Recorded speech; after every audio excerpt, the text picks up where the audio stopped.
Wassalamu ala Rasulillah wa ala alihi wa sahbihi wa mawalah wa la hawla wa la quwwata illa billahi wa ba'd.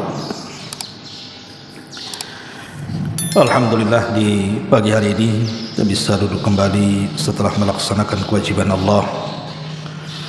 Salat subuh berjamaah, kita beriman sesaat untuk bertolabul ilmi.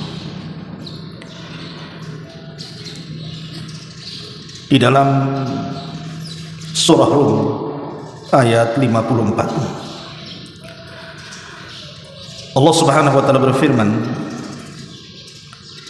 Allahul ladzi khalaqakum min ba'di Allahul ladzi khalaqakum min dha'fin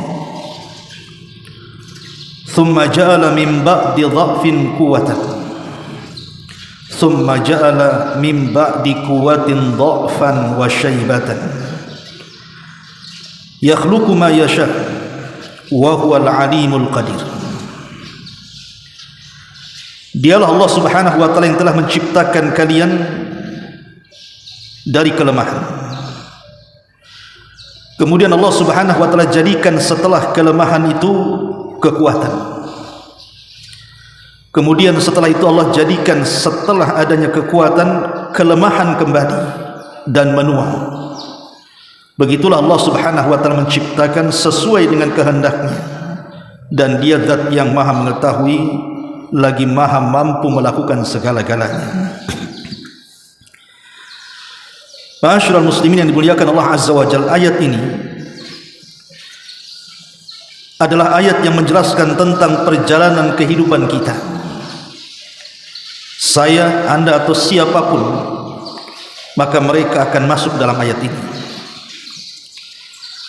Ketika Allah Subhanahu wa taala menciptakan kita dan kita berada di rahim ibu kita, kemudian Allah Subhanahu wa taala ciptakan kita ke dunia, maka kita lihat bayi-bayi itu sangat lemah.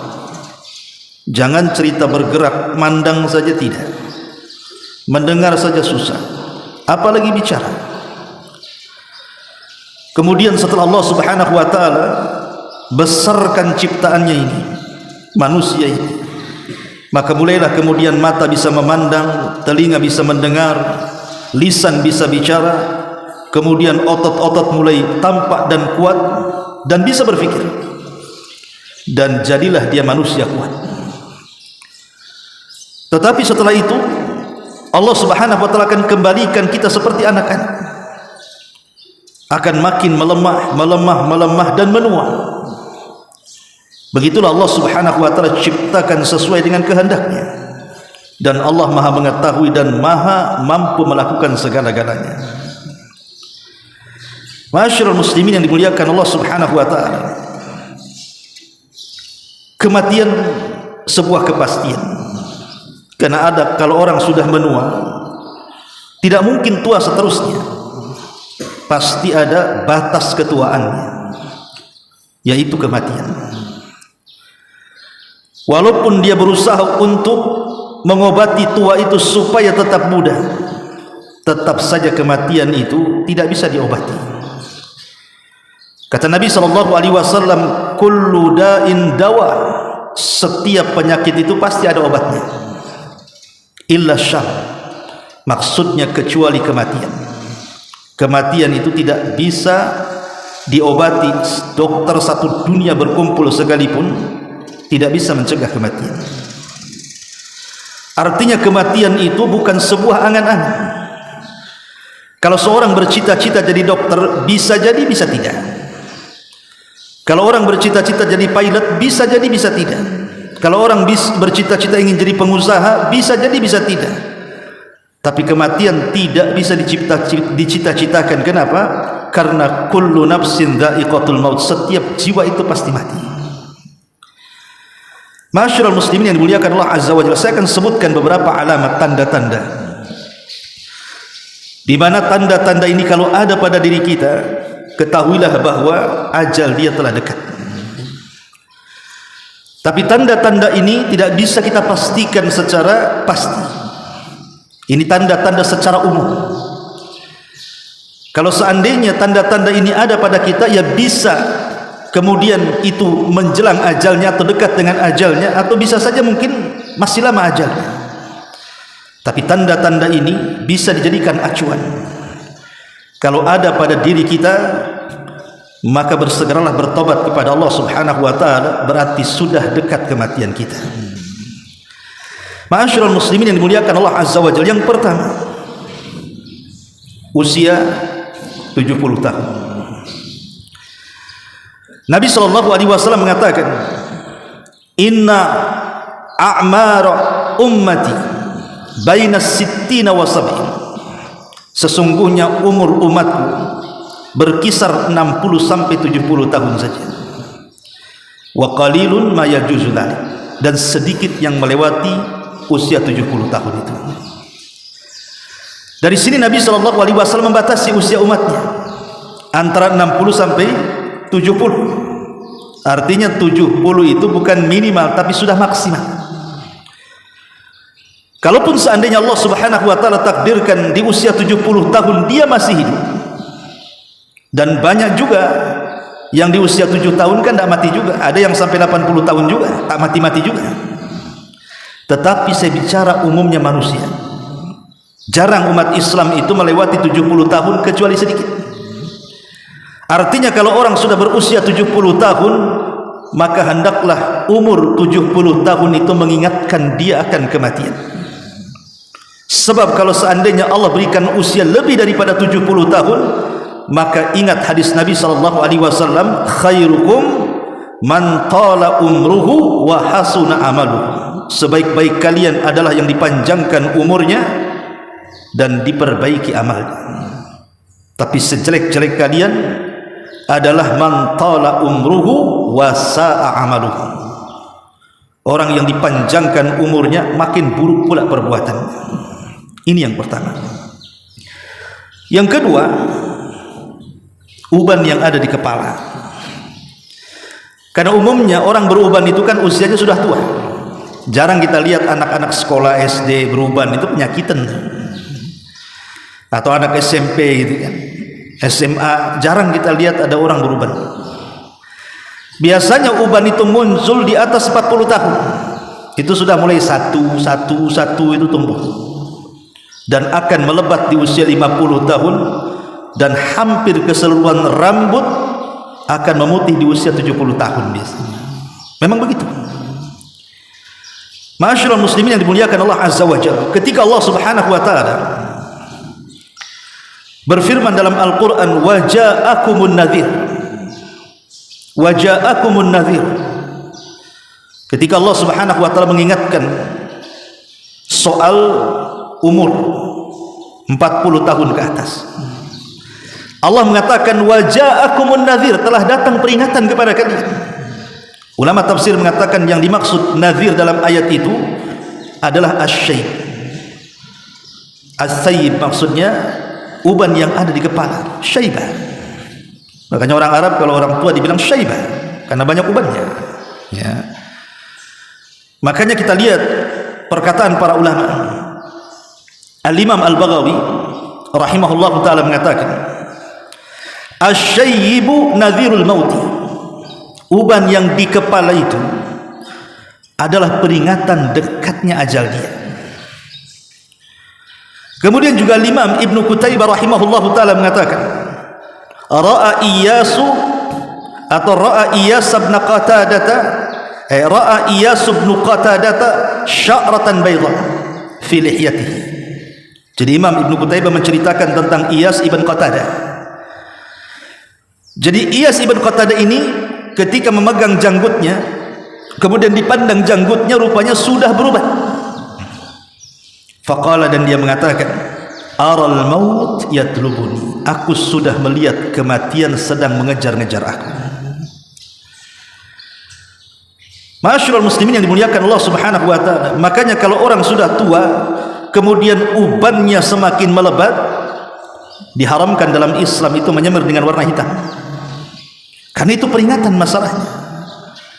Sampai-sampai Nabi SAW mengatakan, asyayyibu nurul mu'min. Ingat bahwa uban di kepala itu cahaya bagi seorang mukmin. Dilarang kita mencabutnya. Bahkan Rasul mengatakan, la yashibu rajulun syaibatan fil Islam illa kanat lahu bi kulli syaibatin hasanah wa rafa'a biha darajah. Tidaklah seseorang itu beruban dalam Islam kecuali setiap satu helai uban satu kebaikan, dan satu helai uban akan mengangkat derajatnya. Kenapa demikian? Karena uban ini adalah nadhirul maut, berarti sudah dekatlah ajal kita ini. Ini yang nomor 2. Yang nomor 3 adalah lemah badan. Sebagaimana ayat yang tadi kita baca, Allah Subhanahu wa taala mengatakan, "Tsumma ja'ala min ba'di quwwatin dha'fa." Setelah Allah Subhanahu wa taala memberikan kekuatan kepada kita, maka Allah Subhanahu wa taala akan memberikan kelemahan, dan kelemahan tidak akan dicabut sampai dia mati, karena sudah tua. Kelemahan ini sampai kepada tingkat dia tidak bisa melakukan apapun, bahkan yang remeh saja, mengangkat gelas dia tidak sanggup. Ini kalau orang sudah lemas seperti ini, sudah loyo bahasa kitanya, sudah tidak sanggup lagi bergerak, berbaring, tidak sanggup lagi melangkah, tidak sanggup lagi bangun, maka telah dekat kematian dia. Ya, walaupun ada juga yang sembuh kan begitu, tapi sekali lagi ini tanda-tanda umum. Orang kalau sudah seperti ini berarti telah dekat, dia harus segera meminta kepada Allah, wala tamutunna illa wa antum muslimin. Minta kepada Allah jangan sampai diwafatkan kecuali dalam kondisi Islam. Kemudian juga yang nomor 4 adalah orang susah tidur. Kita lihat ikhwatu fiddin, orang-orang yang susah tidur, atau mungkin sebaliknya banyak tidur. Dan kita lihat orang-orang yang sakit parah gitu kan, yang dengan sakitnya mengantarkan kematian, itu kita lihat mereka ada yang tidur terus, nggak bangun-bangun. Ada yang sebaliknya, dia susah tidur, guling sana guling sini, terakhir kemudian dia meninggal. Artinya ini juga tanda-tanda umum gitu. Hati-hati kalau susah tidur itu. Kemudian juga kalau banyak tidur juga hati-hati. Ini tanda-tanda alamat umum dekatnya ajal orang itu. Kemudian yang kelima, hilangnya selera makan. Orang-orang yang mendekati ajal itu makan enggak selera ya. Jangankan yang dekat ajalnya, yang kadang-kadang sakit parah tapi mungkin masih lama ajalnya, antum datang mengunjungi bawa buah yang enak-enak, apel, duku, macam-macam, itu yang makan yang jaga, bukan yang sakit. Yang sakit apa? Makan bubur saja, itu pun tak berasa, karena hilang selera makan mereka. Hilang. Maka hati-hati nih kalau orang selera makan. Kayak kemarin musim corona itu, coba lihat, kan musim corona itu hilang rasa, tentu besoknya mati saja. Ini kalau orang-orang hilang rasa ini, hati-hati ya. Ma'asyiral muslimin yang dimuliakan Allah Azza wa Jalla. Kemudian yang keenam, sakran. Sakran ini diambil dari ayat Al-Quran, di mana Allah Subhanahu wa taala mengatakan, wa ja'at sakratul mauti bil haqq dzalika ma kunta minhu tahid. Dan telah datang sakarat di sini artinya hilang akal. Jadi akalnya itu sudah kayak orang mabok. Sakran itu diambil dari kata mabok. Lihat orang mabok itu hilang akal. Ini kalau sudah hilang akal, sakit sampai hilang akal, ini sudah dekat-dekat ajal. Kemudian juga yang nomor 7, sesak dada. Lihat orang yang meninggal dunia itu, sesak dada. Hati-hati nih yang punya asma. Ini kita katakan bahwa ini tanda-tanda umum. Ini kalau sudah sesak, tidak sembuh-sembuh, maka banyak-banyaklah bertakwa kepada Allah Subhanahu wa taala. Kemudian tekanan darah semakin menurun. Kita lihat kan di rumah sakit nih, kadang-kadang kita lihat di layar televisi ada tekanan darah itu semakin menurun sampai angka 0, kemudian meninggal ya. Jadi kalau tekanan darah ini semakin menurun, wah, makanya hati-hati antum yang mungkin di rumah sakit, jaga orang sakit, kebetulan juga ada detak jantung di situ kan, karena memang itu kan dari darah yang dipompa jantung sebenarnya. Kalau semakin melemah, segeralah bisikkan di telinganya, ditalkin. Jangan-jangan itu akhir hidupnya, walaupun ada yang selamat kan, itu naik lagi kan begitu. Tapi umumnya memang seperti itu. Segeralah kemudian kita bisikkan di telinganya kalimatut tauhid la ilaha illallah. Kata Nabi SAW, lakinu mautakum bila ilaha illallah. Ejahkan kepada orang yang sedang sakaratul maut dengan kalimat la ilaha illallah. Termasuk ketakutan dengan kematian itu sendiri. Orang kalau lagi sakit kemudian terpikir takut mati, takut azab, takut neraka, akhirnya menangis terus dan begitu seterusnya. Ada yang mengatakan ini ajal sudah dekat. Tapi takut seperti ini, kalau kemudian dia semakin memperbanyak zikir dia, ingat dia kepada Allah Subhanahu wa taala, ini semakin baik. Tapi orang-orang kafir yang tidak kepikiran akhirat, justru angan-angan mereka itu masalah dunia. Takut tidak bisa mabuk lagi, takut tidak bisa zina lagi, takut begitu dan begitu. Naudzubillah. Maka ini juga bagian daripada tanda-tanda. Kemudian susah berpikir, sampai terkadang ditanya A jawabnya B, ditanya B jawabnya C. Nah, ini kalau sudah balelo bahasa kitanya nih, orang sakit seperti ini, itu tanda-tanda. Hati-hati. Dan yang terakhir tentu biasanya merubah warna dari kulit. Kita lihat kan orang mati kadang-kadang kulitnya jadi biru, jadi menguning. Nah, ini juga tanda-tanda. Ya. Ma'asyiral muslimin yang dimuliakan Allah Azza wa Jalla, ini tanda-tanda secara umum. Saya katakan tadi tanda-tanda secara umum. Tapi tanda-tanda ini bisa digunakan acuan kepada kita untuk mengingat kematian.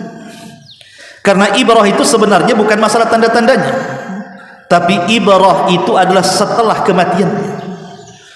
Apakah kita akan selamat dari fitnah kubur, ataupun selamat dari azab kubur, atau sebaliknya kita tidak selamat dari fitnah dan azab kubur? Ibrah itu setelah kematian, bukan sebelum kematian. Makanya ada istilah para ulama, ibrah itu bukan di mana kita mati, tapi bagaimana caranya kita mati. Su'ul khotimahkah, husnul khotimahkah? Ma'asyiral muslimin yang dimuliakan Allah Azza wa Jalla, karena tadi bahwa kematian ini sebuah kepastian, datangnya pun tanpa pemberitahuan, dan kematian bukan akhir dari sebuah perjalanan. Tetapi walaupun kematian sebuah kepastian, datangnya tanpa pemberitahuan, dan bukan akhir dari sebuah perjalanan, tetap kita tidak boleh, bahkan dilarang bercita-cita untuk mati. Tidak boleh.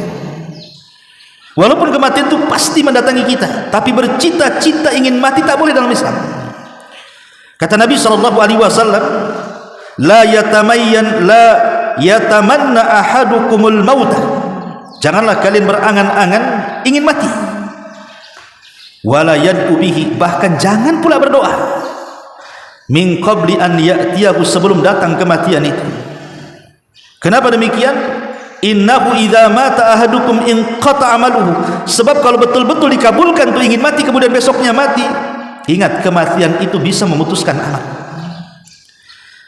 Jadi kematian itu bisa memutuskan amal. Wa innahu la yazidul mu'min umruhu illa khairan. Dan bagi seorang mukmin bertambahnya umur itu sebuah kebaikan. Dan kematian itu menghilangkan kebaikan. Makanya ketika Nabi SAW menasihati pamannya Abbas ini satu hari sedang sakit parah, karena tidak tahannya dengan sakit, akhirnya dia bercita-cita ingin mati. Maka Nabi SAW menasihati pamannya dan mengatakan, ya Abbas, la yatamanna ahadukumul maut, imma muhsinan fala'allahu yazdad, wa imma musian fala'allahu yasta'tib. Hai Abbas, janganlah salah seorang di antara kalian berangan-angan ingin mati.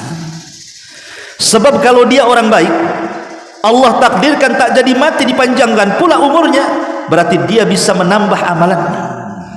Tapi kalau dia orang jahat, tiba-tiba Allah panjangkan lagi umurnya, tidak jadi mati, berarti adalah kesempatan untuk bertobat.